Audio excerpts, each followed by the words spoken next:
है group D का 17 अगस्त से जो होता है ग्रुप डी के पेपर शुरू होंगे। और इस ग्रुप डी में जो होता है जो प्रीवियस ईयर के क्वेश्चन पूछे गए हैं हम उसको ध्यान में रख करके पहले उन क्वेश्चनों को रिपीट करेंगे, फिर उसके आधार पर आपको एक न्यू क्वेश्चन दिया जाएगा। तो सारे क्वेश्चन को जो होता है प्रीवियस ईयर को हम जो होता है 17 अगस्त के पहले जितने भी क्वेश्चन पूछे गए हैं ग्रुप डी के सारे क्वेश्चन हम मैथ को सॉल्व कर देंगे। और जो होता है जीएस वाले टीचर जीएस को बताएंगे। आपको जो होता है 9 बजे जो होता पीएम रात से 10 बजे तक लिए जो होता है मैथ की क्लास जो होता है चलेगा। जो भी क्वेश्चन आपको डिस्कशन करना है ना समझ में आए तो सारे क्वेश्चन को डिस्कशन आप कर सकते हैं। हम रेलवे ग्रुप डी के पेपर जो था प्रीवियस को सॉल्व कराएंगे टेस्ट सीरीज के रूप में। इस टेस्ट सीरीज के रूप में पेपर को हम सॉल्व कराएंगे। जो भी क्वेश्चन आपको नहीं आता है उस टेस्ट सीरीज का क्वेश्चन आप हमसे पूछ सकते हैं कमेंट बॉक्स में जाकर के। तो आज हम बिना देरी के हुए क्वेश्चन आपको नॉर्मली बताते हैं कि ग्रुप डी के क्वेश्चन कैसे पूछा गया। देखेंगे ध्यान से क्या क्वेश्चन पूछा गया। तो पहले क्वेश्चन पर हम डिस्कशन करते हैं क्या क्वेश्चन पूछा गया है। देखिए पहला क्वेश्चन क्या कहता किसी थैले में लाल और नीले रंग की गेंदों की संख्या का अनुपात स्थिर। लाल और नीले रंग के गेंदों की संख्या का अनुपात स्थिर है। जब उसमें 44 लाल गेंदें थी तो नीली गेंदों की संख्या 36 थी। कह रहा जब लाल गेंदों की संख्या 44 थी तो नीली गेंदों की संख्या जो थी वो 36 थी। कह रहा नीली गेंदों की संख्या जो होती है 54। अगर कह रहा है नीली गेंदों की संख्या आपका 54 दिखाई दे रहा हो तो उसमें लाल गेंदों की संख्या कितनी है। कुछ करना है ना इसमें, एकदम सिंपल ग्रुप डी में इसी तरह से क्वेश्चन पूछा जाता है। जो आपको कलम उठाए ना उठाए विदाउट कलम उठाए भी हम आप सॉल्व करते हैं। देखिए क्या कहता है, कह रहा है जब लाल गेंदों की संख्या थी 44 लाल गेंदें थी तो उस समय नीली गेंदों की संख्या जो निकल के आती है कितनी थी 36। ध्यान सुनिए 36। कह रहा कि नीली गेंदों की संख्या जब 54 हो गई 36 की जगह जब वो 54 हो जाती है कह रहा लाल गेंदों की संख्या कितनी है हमें पता नहीं है तो x मान लेना। सिंपल से काट देना है, कुछ करना है नहीं। आप चाहे तो तिरिया गुणा करके काट दे, चाहे आप 9 चौक को 36 और 9 छक्का 54 यही काट सकते हैं। अब 4 एकम 4 11 चौक को 44 और 11 छक्का 66 और विकल्प नंबर ए मार करके आप आंसर निकल जाएगा 11 छक्का 66। कुछ करना है, एकदम सिंपल सा क्वेश्चन है। कहता है किसी थैले में लाल और नीले रंग की गेंदों की संख्या का अनुपात स्थिर है। कह रहा जब 44 लाल गेंदें थी तो नीले गेंदों की संख्या कितनी थी 36। जब लाल गेंदों की संख्या 44 तो नीली गेंदों की संख्या 36 थी। तो कह रहा जब नीली गेंद आपका 54 हुआ तो लाल गेंदों की संख्या कितनी हो जाएगी। जाहिर सी बात है, सिंपल सा क्वेश्चन है, आप कुछ करना है 9 चौक को 36 9 छक्का 54 नीचे से काट सकते हैं। जब इक्वल टू आप काट सकते हैं 11 चौक को 44 और 11 छक्का फिर ये गुणा करेंगे तो 11 छक्का 66 अर्थात आपका 66 हो जाता है। जिस बच्चों को नहीं आता है सिंपल सी फिर से देख लीजिए। लाल गेंद की 44 से तो नीली गेंद की 36 है। लाल गेंद की संख्या 1 से तो नीली गेंद की 54 है। जब आप इस तरह तिरिया गुणा करेंगे तो आपका 54 गुणे हो जाएगा कितना 44 अब बटे कितना हो जाएगा 36। आप करेंगे 18 दूना 36 18 3 54 x लिखेंगे और 2 दूना 4 और 2 दूना 4 और 22 3 होता कितना 66। तभी आपका निकल जाएगा क्या 66। ये ग्रुप डी का क्वेश्चन होता है। ग्रुप डी में कोई एकदम नॉर्मली क्वेश्चन पूछे जाते हैं जो हम आपको अभी 17 अगस्त का पेपर है और 30 दिन इसमें है 15 दिन इसमें है 45 सेट अगर हम आपको हल कराते हैं एक दिन में 25 क्वेश्चन को हम सॉल्व कराएंगे तो 25 क्वेश्चन होगा 45 गुणे 25 अगर आप कर देते हैं तो आपका क्वेश्चन तैयार होगा 25 25 125 लगा 12 और 25 चौक को 100 और 12 मिलकर के हो गया 112 अर्थात कितना 1225 क्वेश्चन को सॉल्व करके जब आप जाएंगे ग्रुप डी में तो एकदम सिंपल क्वेश्चन है क्या। जरूरी नहीं हम मैराथन क्लास भी चला देंगे, ठीक है, जिससे आपको क्वेश्चन पूरा का पूरा जितने ग्रुप डी में क्वेश्चन पूछेंगे सारे क्वेश्चन को अगर 30-25 क्वेश्चन पूछे जाते हैं तो 30-25 क्वेश्चन में जो होता है 30 क्वेश्चन पूछे जाते हैं, तो आप आराम से होता है 28-29 क्वेश्चन करेंगे, कोई दिक्कत नहीं होगा, ये हमारी गारंटी है। अगले क्वेश्चन पे ध्यान देखिए क्या कहता है। कहता कि मोनू की पिग्मी बैंक में 50 पैसे, 1 रुपये और 2 रुपये के रूप में कुल 221 रुपये रखे गए। ये सिक्के रखे गए जिनका अनुपात 4:3:6। देखेंगे आप, अगर आप डायरेक्ट लगाना चाहें, एक बार हम क्वेश्चन पहले बता देते हैं, विद इन 10 सेकेंड में क्वेश्चन को सॉल्व किया जा सकता है। लेकिन एक बार आप सुन लीजिए कि 4x, 3x और 6x। अब इसमें हम देखेंगे, ये 4x है, ये 4 रुपया है, 50 पैसे के कितने सिक्के होंगे कि 1 रुपया होगा, 2 सिक्के होंगे, तो आप इसमें 2 से भाग दे देंगे। एक का सिक्का है आपका 1 रुपया है, अर्थात 3x, इसमें 1 का भाग देंगे, कोई मतलब है नहीं। लेकिन यहाँ 2 रुपए के सिक्के हैं, इसलिए यहाँ 6 सिक्के हैं, तो 2 के सिक्के 6 होंगे, तो 6 दूना 12, यहाँ 2 को गुणा करेंगे और टोटल आपके पास सिक्के कितने हो जाते हैं, 221। एकदम सिंपल क्वेश्चन, बस आप क्वेश्चन को समझिए। यहाँ काट देंगे तो 2 दूना 4 हो जाएगा, यहाँ देखेंगे 6 दूना 12 हो जाएगा, अब 12 3 15 2 17x, 17x बराबर 221, तो 17 एकम 17, अब बचा कितना 5, 17 तिया 51, x बराबर कितना हो जाएगा 13।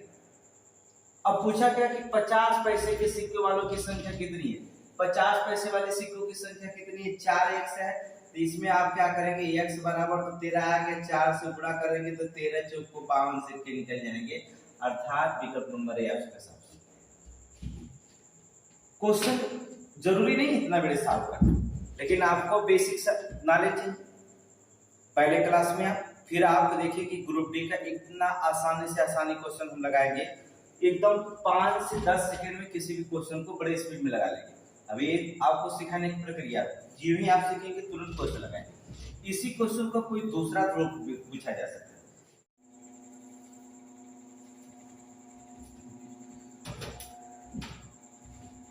देखिए दूसरा सवाल कैसे लगता है, इसी को देखेंगे। दूसरे सवाल एकदम उस सेम टू सेम सवाल हुए, कुछ करना नहीं इसमें, देखेंगे क्या वही सवाल कर रहा। 25 पैसे के एक सिक्के, देखिए 25 पैसे, 10 पैसे और 5 पैसे के सिक्के 1:2, 2:3 के अनुपात में है। आप चाहे कलम उठाए चाहे ना उठाए, 25 पैसे के कैसे सिक्के, एक तो 25 सिक्का हुआ, 10 पैसे के 2 तो 10 गुना 20 सिक्के हुए, 5 पैसे के 3 5 3 15, तो 25 20 और 15 मिलकर कितने सिक्के हो जाए, 60 सिक्के हो गए, 60x हो जाए।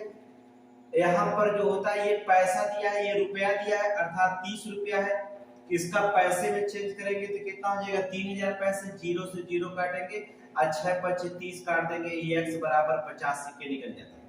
अब इसमें क्या करेंगे, क्या पैसे के सिक्के पूछा, 5 पैसे के, 5 पैसे के क्या सिक्के 3 है, आप 3 से क्या करिए, गुणा कर दीजिए, 5 3 15, 150 सिक्के निकल जाएंगे, ये आपका आंसर है। कलम उठाने की कोई जरूरत नहीं, विदाउट कलम उठाए आप आंसर को दे सकते हैं बड़े आसानी तरीके से। फिर से देख लीजिए क्वेश्चन, अगर नहीं समझ में आता, देखिए वहां पर x दिया सिक्का, 2x दिया और 3x दिया। आप 25 पैसे के कैसे के, यहाँ पर 25 पैसा प्लस यहाँ 10 पैसे के 2 सिक्के हैं, तो 10 गुणे 2 और प्लस यहाँ 5 पैसे के 3 सिक्के हैं, तो 5 गुणे 3 बराबर 30 सिक्के, लेकिन ये पैसा है, इसको रुपया में चेंज करेंगे तो 3000 हो जाएगा।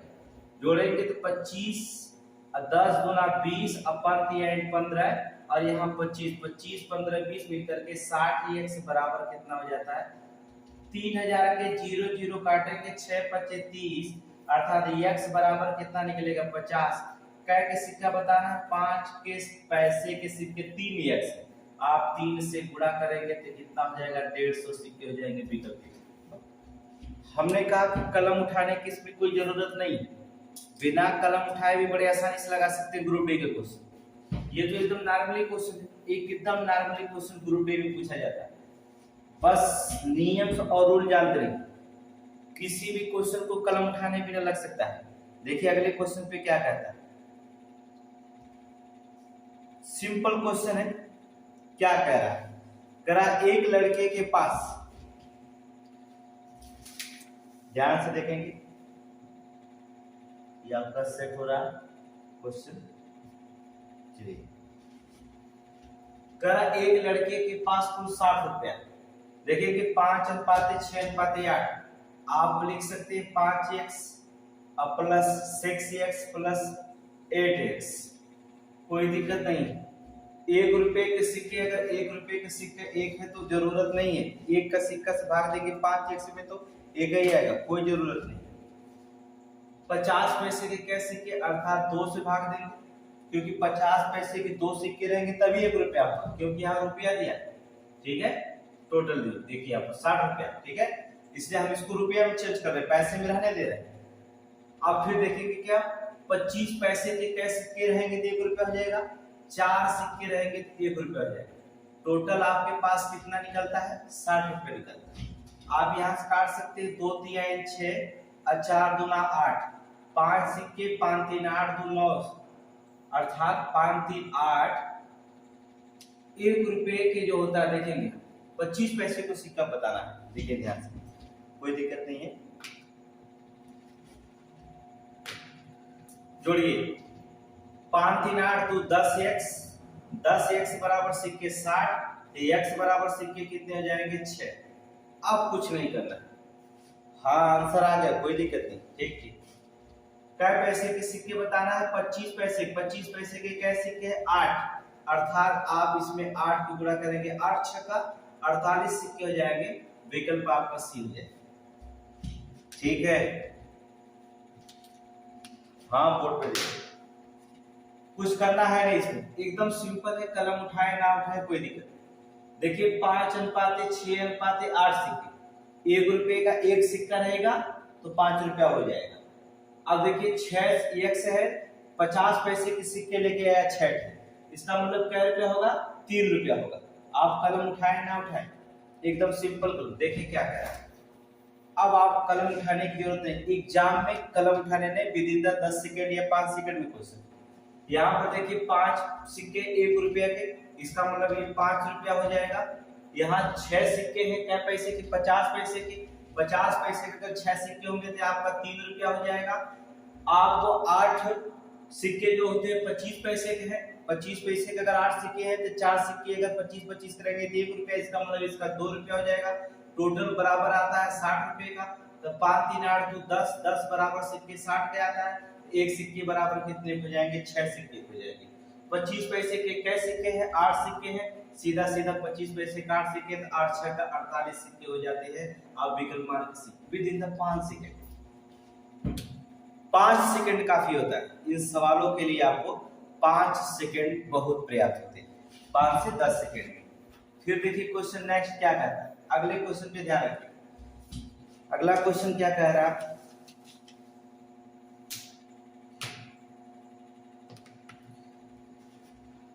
कह रहा है यदि एक त्रिभुज के कोणों का अनुपात 3:5:5:9:13 है तो सबसे बड़ा कोण ज्ञात कीजिए। चतुर्भुज दिया, सॉरी एक चतुर्भुज है। अब देखिए चतुर्भुज की बात करते हैं। चतुर्भुज बराबर होता है, चतुर्भुज के चारों कोणों का मान कितना होता है, 360। आपको पता है चतुर्भुज के चारों कोणों का मान 360, एक कोण 90 डिग्री का होता है। अब इसमें दिया है कितना, 360 बराबर कितना दे देगा। अब जोड़ डालिए टोटल को, तो 5 3 8, 8 9 मिलकर आपका हो जाएगा कितना, 17, और 17 और 13 मिलकर हो जाएगा, 17 13 मिलकर के कितना, 30 डिग्री होता है।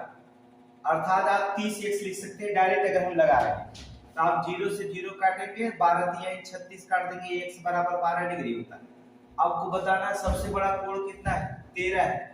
आप 12 में 13 का गुणा कर दीजिए, 13 दूना 26, लग गया 2, 13 कम 13 और 13 2 मिलके 15, 156 डिग्री आ जाएगा विकल्प, ये आपका आ जाएगा। कुछ करना नहीं, सुनिए कह रहा एक चतुर्भुज के कोणों का अनुपात 3:5:9:13 दिया। टोटल अगर जोड़ देंगे तो कितना कोण बनता है, 30 डिग्री का कोण बनता है।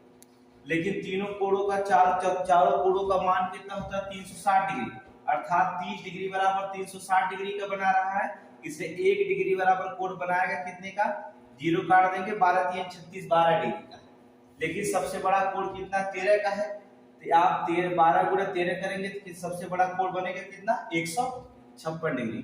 विकल्प नंबर ए मार्क के क्वेश्चन आगे बढ़िए। यही है ग्रुप डी का क्वेश्चन।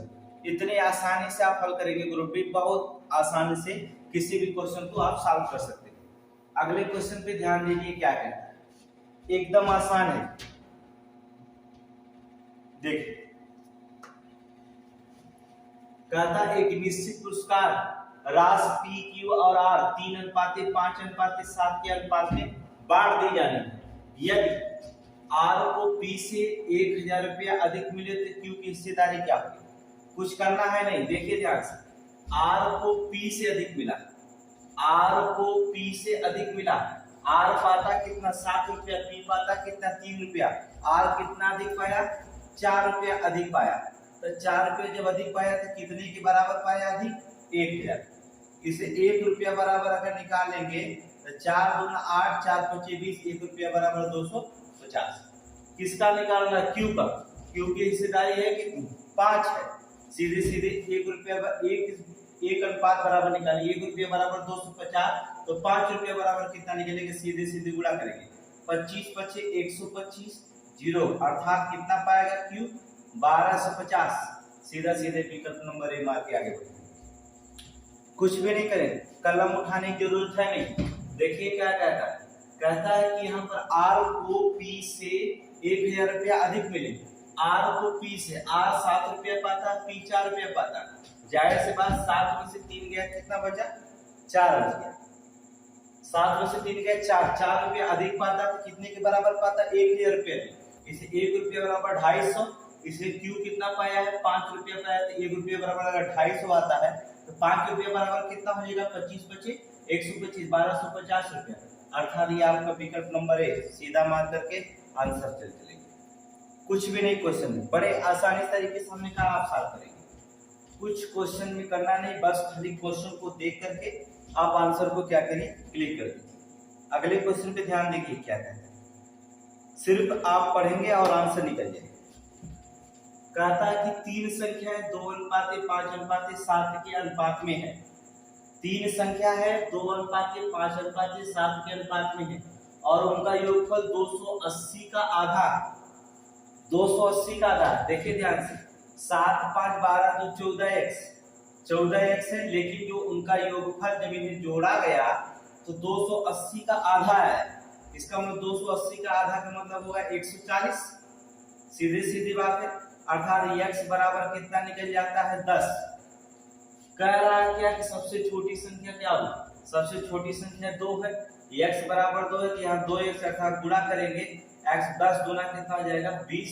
उसमें पूछा गया सबसे छोटी संख्या का वर्ग कितना है, अर्थात आप 20 का वर्ग करेंगे तो कितना आ जाएगा 400। अर्थात विकल्प नंबर खत्म। कलम उठाएं ना उठाइए तब भी लगेंगे, कोई दिक्कत नहीं है। आप देखिए 2:5:7 के अनुपात में है, उनका योगफल 280। जाहिर सी बात 2 5 में 7 मिलकर 14 हो गया। उनका जब इन्हें जोड़ा गया तो योगफल का रहा 280 का आधा आया। इन्हें जब जोड़ा जाता है कितना बांका रहा है 280 का आधा। इसका मतलब 280 का आधा 140 होता है, अर्थात 14x से आया x बराबर आ जाएगा कितना 10। x बराबर 10 आएगा, या तो आप 14 संख्या बराबर 140, एक संख्या बराबर 10 आता है। आप सबसे छोटी संख्या 2 है, एक संख्या बराबर अगर 10 आता है 2 संख्या बराबर 20 आएगा, उस संख्या का वर्ग कर दीजिए, अर्थात 20 का वर्ग करेंगे तो आंसर कितना आएगा 400 आ जाएगा। विकल्प भी मारेंगे, कलम उठाने की जरूरत नहीं। सिंपल से क्वेश्चन, ग्रुप डी का क्वेश्चन, आप सिर्फ जुड़े रहिए, आपको गारंटी लेते हैं मैथ का हर एक क्वेश्चन ग्रुप डी को आपको देंगे। कैसे कैसे क्वेश्चन पूछे जाते हैं आपको बताएंगे। 45 दिन के क्लास में हमारा टारगेट रहेगा कि आप मैराथन क्लास चला करें। आज हम थोड़ा कम क्लास लेंगे 30 से 35 मिनट, लेकिन कल से 1.5 घंटे क्लास हमारी चलेंगी सिर्फ मैथ की। ऑनलाइन बने रहिए, 9 बजे से क्लास चलेगी, 10:15 बजे तक क्लास हमारी चलेगी। आप कोई भी क्वेश्चन होता है आप सीधे पुट अप कर सकते हैं। अगले क्वेश्चन पे देखेंगे क्या है। देखिए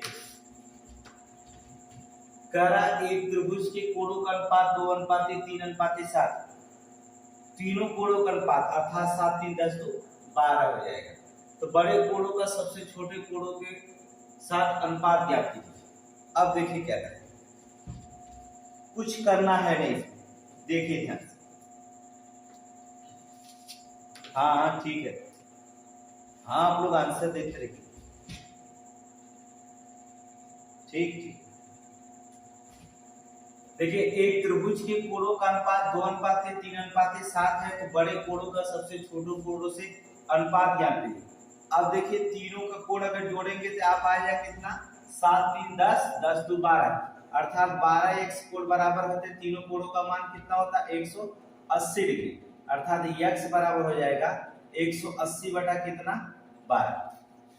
अब काटेंगे एक कोण 12 एक कम 12 है, अब बचेगा कितना यहाँ पर 6, अब 12 बचे 60, x बराबर क्या डिग्री 15 डिग्री का। किसका पूछा है, कह रहा है बड़े कोण और सबसे छोटे कोणों का अनुपात ज्ञात कीजिए।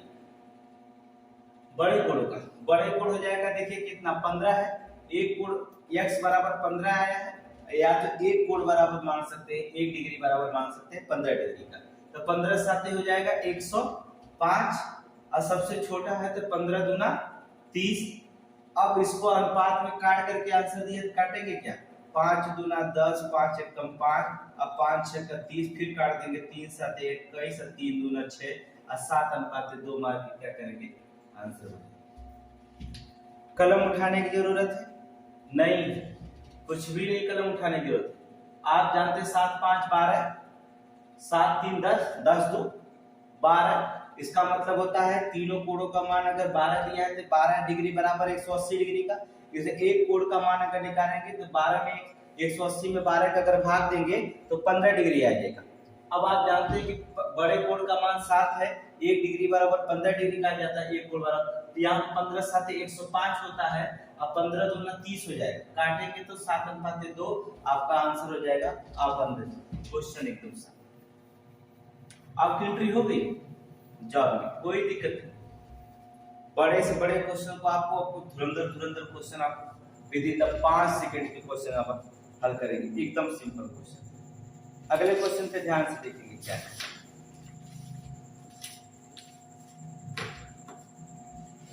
देखिए कह रहा है कि x y और z के साथ मिलकर किसी कार्य को पूरा करते हैं। कह रहा है x y और z साथ मिलकर किसी कार्य को पूरा करते हैं और 210 रुपया कमाते हैं। दिक्कत क्या है, कमाइए 210 रुपए। कहता है यदि x और y और z कार्य का अनुपात 4:6:5 है तो z को मिली राशि कितनी दिखाई देती है। अरे तो दिक्कत क्या है दोस्त, अब देखेंगे क्या है, जब z कमाता है, z की राशि पूछा गया है, ये देखिए z की राशि है कितना, यहाँ पर 5 रुपए। अब जो 5 रुपए कितने रुपए में 5 रुपए, 6 4 10 5 15 रुपए में 5 रुपया कमाता है। अगर तीनों लोगों कमाई जोड़ा जाए तो 15 रुपया हो, जेड 15 रुपया में 5 रुपया कमाता तो 210 रुपए की हिस्सेदारी की बात करता तो ले लो भैया, इसमें काटेंगे 5 3 8 15, 3 एकम 3 3 7 21, 70 रुपये तुम्हारा बना, अपना लेके चले जाओ। सिंपल समझ, क्वेश्चन को देखने की जरूरत है। क्या करा एक्स वाई जेड साथ मिलकर किसी कार्य को पूरा करते हैं, 210 रुपया कमाते। कमाइए आप, यदि एक्स वाई और जेड के कार्य का अनुपात 4:6:5 है तो जेड को मिली राशि कितनी, जाहिर बात हमें पता है कि जेड को 5 रुपया मिला। कितने रुपये तीनों मिलकर कमाएंगे, 6 4 10 15 रुपया में 5 रुपया कमाया। जब 15 रुपये में 5 रुपये कमाया तो 210 रुपये में कितना कमाएगा, 70 रुपये कमाएगा। क्वेश्चन आगे चलेंगे, बस क्या सेकंड लगेगा इसको हल करने में, काटने में आपको 2-3 सेकंड लगेगा। किसी भी क्वेश्चन को हल कर सकते हैं 3 से 4 सेकंड में बड़े आसानी तरीके से। नेक्स्ट क्वेश्चन पे ध्यान दें, उसी क्वेश्चन को हमने फिर से लिखा है, देखिए क्या कह रहा है एक्स वाई जेड के बीच केवल से 4:5:6 के अनुपात में 900 रुपए की राशि को वितरित किया गया। एक्स और जेड की राशि के बीच कितना अंतर है। अरे तो भैया x और z की राशि के बीच करता है, x 4 रुपया पाता है, z का रुपया पाता है 6 रुपया पाता है, अंतरवा तो सिर्फ 2 ही रुपया होता है। क्या रुपया में अंतर 2 होता है, 6 4 10 5 15 रुपये में 2 रुपया अंतर होता है। तो कितना रुपया कमाया है टोटल सब, 90 रुपये में कितना अंतर होगा। अब 15 6 का 90, 6 दूना 12, 1 जीरो बच गया, 120 रुपया हो जाएगा। विकल्प मान चले, क्वेश्चन को करना है कुछ नहीं, ध्यान से देखना है। एक्स वाई जेड के बीच क्रम से 4:5:6 के अनुपात में 900 रुपए की राशि वितरित की गई। एक्स और जेड की राशि के बीच कितना अंतर है? आप पता है कि एक्स 4 रुपया कमाता है, जेड 6 रुपया, 2 रुपया का अंतर होता है। तीनों के अगर राशि जोड़ दिया जाए तो 15 रुपया कमाते हैं। तो 900 रुपया में कितना? 15 रुपया में 2 रुपया का अंतर होता है, तो 900 रुपया में कितना अंतर होता है? 120 रुपया। चाहे अलग अलग निकालेंगे घटा देंगे तब वो 120 रुपया आएगा। तो इतना समय कौन एग्जाम में देता? With in the 5 second. 5 second में किसी भी क्वेश्चन को बड़े आसानी से आप हल कर ले जाइए। समय नहीं देना, 5 सेकेंड से ज्यादा। अगले क्वेश्चन पे ध्यान रखेंगे। कहता अमन अशोक आलोक के बीच 315 रुपया कंचे 7:3:5 के अनुपात में क्रम से वितरित किया जाता है। केकरे बीच में? अमन, अशोक और आलोक। कहता अशोक की तुलना में अमन को कितनी अधिक कंचे मिले? अब देख ला, अशोक के कै रुपये मिला था? 3 रुपया। अमन के कै रुपये मिला था? 4 रुपया, 7 रुपया। इसका मतलब अमन पावत में कै रुपया अधिक? 4 रुपया। 7 3 10 5 15 रुपया में 4 रुपया अधिक पावत। कर अधिक कंचे मिले, कुछ करना नहीं, काट दीजिए आप। तो बताओ 315 में कितने 315 कंचे में कितना अमन का स्थान होता है? अर्थात अमन को कितने अधिक मिलते हैं? आप काटेंगे इसे। 15 दूना 30, अब बच गया 1, 15 1 कम 15, 4 1 कम 4 और 4 दूना 8, अर्थात कितना आ जाता है? 84। अर्थात अशोक की तुलना में अमन को कितने अधिक कंचे मिले? 84। कितना सेकेंड लगा? 2 सेकेंड लगा, कुछ करना है नहीं। अमन अशोक आलोक के बीच 315 कंचे 7:3:5 के अनुपात में क्रम से वितरित किया जाता है। अशोक की तुलना में अमन को कितने कंचे मिले? अमन को अशोक की तुलना में, देखिए अमन 7 पाते हैं, अशोक 3, तो 4 कंचे अधिक मिलते हैं। 15 कंचे में 4 कंचे अधिक मिलते हैं, तो 315 में कितना मिल जाएंगे? 84 कंचे अधिक मिलेंगे। यही आपका क्वेश्चन है। अगले क्वेश्चन पे ध्यान दें। ये हमारा लास्ट क्वेश्चन, इसके बाद क्वेश्चन कल हम बताएंगे। इससे क्वेश्चन, जितना क्वेश्चन ग्रुप डी में पूछा गया, गारंटी लेते हैं आपको 45 दिन में रिपीट करेंगे। आपको 1.5 घंटा मैथ पढ़ाना पड़े, 2 घंटे मैथ पढ़ाने पड़े, तभी पढ़ेंगे। जो लोग वीडियो बना रहे हैं, बनाने कोई दिक्कत नहीं, डाल दीजिएगा हिस्टोरिकल लाइव स्टडी पे, ठीक है। हम तो ऐप से पढ़ाते हैं तो वीडियो लोड नहीं करते, आप लोग जो होता है वीडियो जो बनाते हैं डाल दिया करिए। कहता एक त्रिभुज की सभी भुजाओं की लंबाई का क्रम से अनुपात 2:3:4 है, अर्थात मिलके कितना हुआ? 10, अर्थात 10 डिग्री बराबर निकलता है। इसका परिमाप दिया है, सीधे सीधे बात होती है कि परिमाप दिया है, इसका योग, ठीक है। परिमाप 63 सेंटीमीटर है, तो सबसे बड़ी भुजा की लंबाई क्या है? कलम उठाने की जरूरत है। आप क्या करेंगे? 2:3:4, अर्थात होगा कितना? 9x हुआ जोड़ने पर, परिमाप 63 दिया है, 9 7 63, x बराबर कितना निकलता है? 7। तो सबसे बड़ी भुजा की लंबाई कितनी? 4, तो 7 में 4 के गुणा करेंगे, 7 चौको 28, विकल्प ए मार के आगे बढ़ेंगे। कुछ करना नहीं, परिमाप क्या होता है? भुजाओं का योग को ही हम क्या कहते हैं? परिमाप कहते हैं। भुजाओं का योग 2 3 4 मिलकर 9 हो गया, अर्थात 9 बराबर दिया है कितने का? 63, तो एक संख्या बराबर 9 7 63 7 आएगी। इसकी सबसे बड़ी भुजा 4 है, अगर एक संख्या बराबर 4 7 आता है तो 4 संख्या बराबर 7 चौको 28।